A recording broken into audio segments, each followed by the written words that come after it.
Hello friends, आपका मेरे YouTube channel SVM mathematics में हार्दिक स्वागत है। फ्रेंड्स, इस वीडियो में हम पढ़ेंगे क्लास 10th NCERT प्रश्नावली 1.3 क्वेश्चन नंबर पहला, सिद्ध कीजिए कि √5 एक अपरिमेय संख्या है। और सेकंड क्वेश्चन इसी के जैसा है, √2 एक अपरिमेय संख्या है। और तीसरा √3 एक अपरिमेय संख्या है। और चौथा क्वेश्चन है √7 एक अपरिमेय संख्या है। तो फ्रेंड्स, शुरू करते हैं।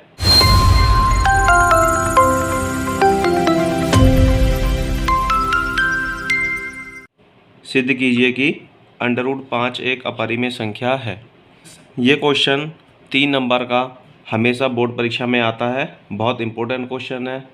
कोई साल ऐसा नहीं होता जिसमें ये वाला क्वेश्चन ना आए, तो इसलिए ध्यान से देखिएगा। लिखा है सिद्ध कीजिए कि √5 एक अपरिमेय संख्या है।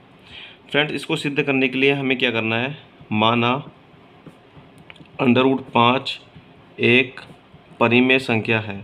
मतलब हमें अपरिमेय संख्या सिद्ध करनी है, तो हमने इसे क्या मान लिया कि जो √5 है एक कैसी संख्या है, एक परिमेय संख्या है। तो परिमेय संख्या है, इसलिए हम क्या कर सकते हैं, इसे जो परिमेय संख्या होती है उसे हम P/Q के रूप में लिख सकते हैं।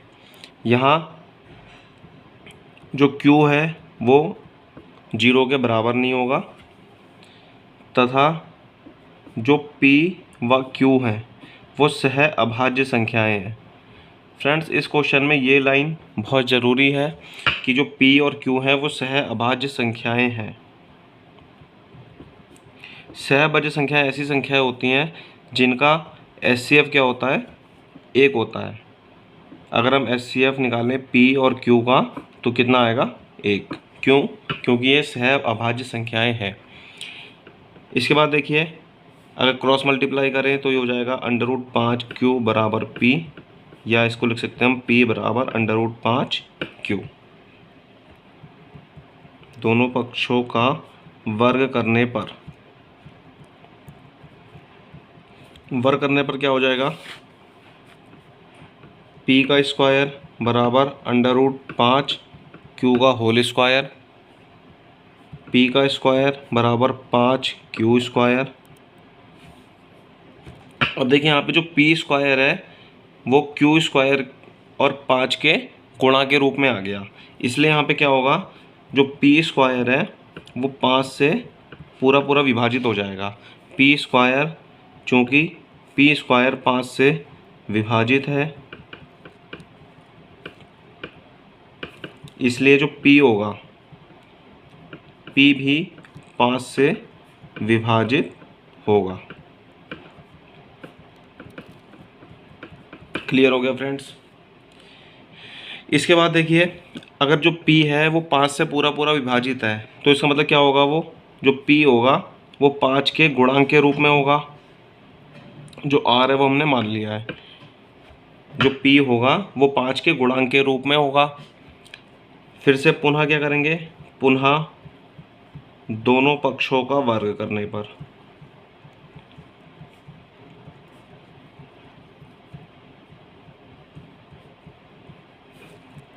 P स्क्वायर बराबर 5R का होल स्क्वायर, P स्क्वायर बराबर 5R का होल स्क्वायर, P स्क्वायर बराबर 25R स्क्वायर। समीकरण नंबर हो गई 2। देखिए, समीकरण 1 और समीकरण 2 की तुलना करने पे P स्क्वायर बराबर 5Q स्क्वायर है, P स्क्वायर बराबर 25R स्क्वायर है। तो दोनों के बाएं पक्ष बराबर है, तो दोनों के दाएं पक्ष भी क्या हो जाएंगे, बराबर हो जाएंगे। तो 5Q स्क्वायर बराबर 25R स्क्वायर हो गया। 5 से 25 कट गया 5 बार में, Q स्क्वायर बराबर हो गया ये 5R स्क्वायर। जो कंडीशन हमारी यहाँ पे आई थी वही कंडीशन सेम हमारी यहाँ पे आ गई। तो फ्रेंड्स, इसमें भी क्या होगा, चूँकि जो Q स्क्वायर है वो 5 से विभाजित है,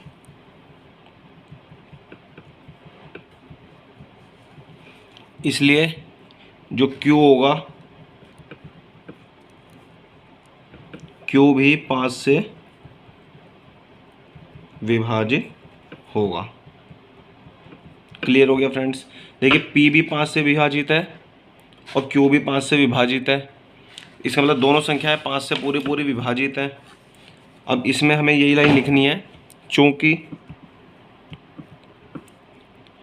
P व Q दोनों 5 से विभाजित हैं,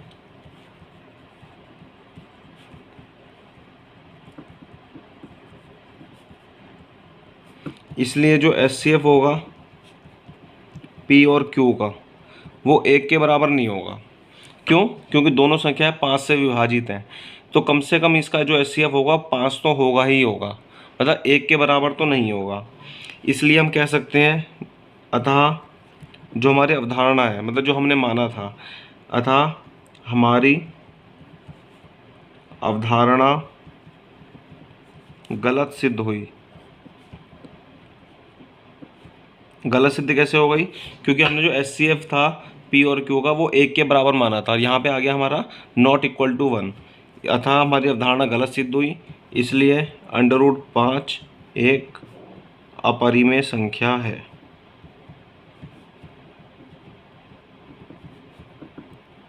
क्लियर है फ्रेंड्स? अब देखिए इसके जैसे हम 3 क्वेश्चन और करेंगे, उससे हमें और अच्छा क्लियर हो जाएगा। √2 एक अपरिमेय संख्या है। देखिए फ्रेंड्स, टाइम ज़्यादा ना लगे इसके लिए मैंने पूरा लिख के रख लिया है। देखिए इसमें भी हमें माना √2 एक परिमेय संख्या है, इसलिए जो √2 होगा वो P/Q के बराबर होगा। जो Q है, जो बटे वाली संख्या है, वो 0 के बराबर नहीं हो सकती है, और P और जो Q है वो दोनों सहअभाज्य संख्याएं हैं, इसलिए जो इनका HCF होगा वो 1 के बराबर होगा। P और Q का जो HCF होगा वो 1 के बराबर होगा। यहाँ से हम लिख सकते हैं जो P है वो √2Q दोनों के गुणा के बराबर होगा। दोनों पक्षों का वर्ग करने पर P² बराबर √2Q का होल स्क्वायर, P² बराबर 2Q²। चूँकि जो P² है वो 2 से पूरा पूरा विभाजित है, इसलिए जो P होगा वो भी 2 से पूरा पूरा विभाजित होगा। अतः जो P बराबर 2R, मतलब जो P है वो 2 के गुणांक के रूप में होगा, मतलब R जो हमने मान लिया ये। पुनः दोनों पक्षों का वर्ग करने पे P² बराबर 2R का होल स्क्वायर, P² बराबर 2 का स्क्वायर 4, R का स्क्वायर R²। समीकरण नंबर 2 हो गई। समीकरण 1 और 2 से दोनों के बाएं पक्ष बराबर हैं, क्यों? यहाँ भी P² है, यहाँ पे भी P² है, तो दोनों के बाएं पक्ष बराबर हैं, तो इसलिए दोनों के दाएं पक्ष बराबर हो जाएंगे। 2Q² बराबर 4R²। 2 से 4 कट गया, 2 आ गया। Q² बराबर 2R²। यहाँ पे भी सेम पहले जैसी कंडीशन आ गई। Q² जो है 2 से विभाजित है, इसलिए Q भी 2 से विभाजित होगा। अब देखिए चूँकि P और Q दोनों 2 से विभाजित है, इसलिए इसका HCF 1 के बराबर नहीं होगा, मतलब कम से कम 2 तो होगा ही होगा, उससे ज़्यादा भी हो सकता है, लेकिन 1 के बराबर नहीं होगा। अतः जो हमारी अवधारणा वो गलत सिद्ध हुई, इसलिए जो √2 है एक अपरिमेय संख्या है। तीसरा क्वेश्चन है, सिद्ध कीजिए कि √3 एक अपरिमेय संख्या है। माना √3 एक परिमेय संख्या है। जो परिमेय संख्या है इसको हम P/Q के रूप में लिख सकते हैं, इसलिए √3 बराबर P/Q, जहाँ Q नॉट इक्वल टू 0 तथा P और Q सहअभाज्य संख्याएं हैं, अतः जो इनका HCF होगा वो 1 के बराबर होगा।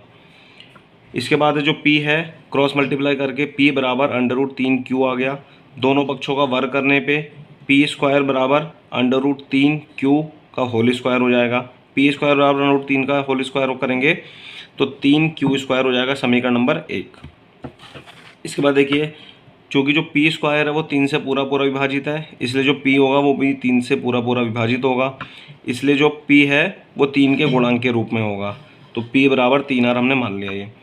पुनः दोनों पक्षों का वर्ग करने पे P² बराबर 3R का होल स्क्वायर, P² बराबर 3 का स्क्वायर 9, R का स्क्वायर R²। समीकरण नंबर 2।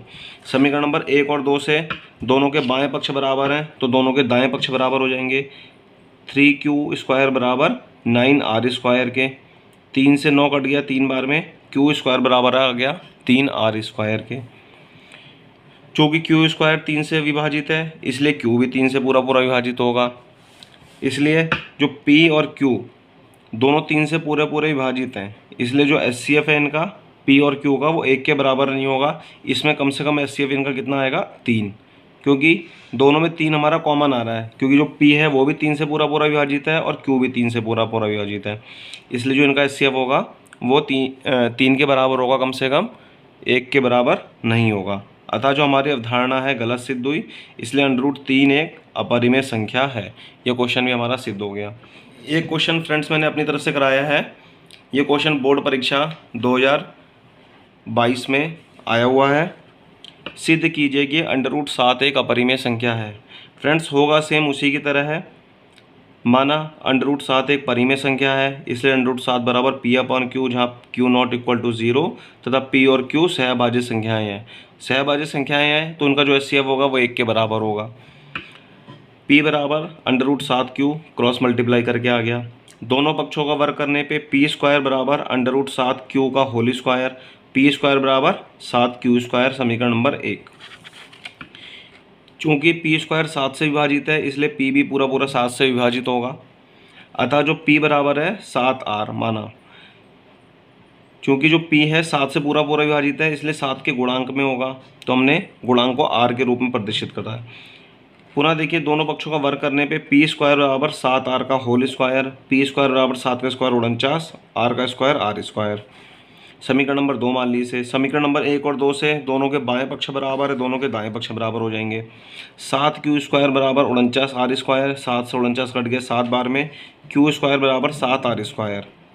चूँकि Q² 7 से पूरा पूरा विभाजित है, इसलिए Q भी 7 से पूरा पूरा विभाजित होगा। अब चूँकि P और Q दोनों 7 से पूरे पूरे विभाजित हैं, इसलिए जो इनका HCF होगा वो कम से कम 7 के बराबर होगा, 1 के बराबर नहीं होगा। इसलिए हमने लाइन लिख दी HCF P, Q ≠ 1। अतः हमारी अवधारणा गलत सिद्ध हुई, इसलिए √7 एक अपरिमेय संख्या है। फ्रेंड्स, अगर वीडियो आपको पसंद आई तो वीडियो को लाइक कीजिए, चैनल को सब्सक्राइब कीजिए और वीडियो को शेयर कीजिए।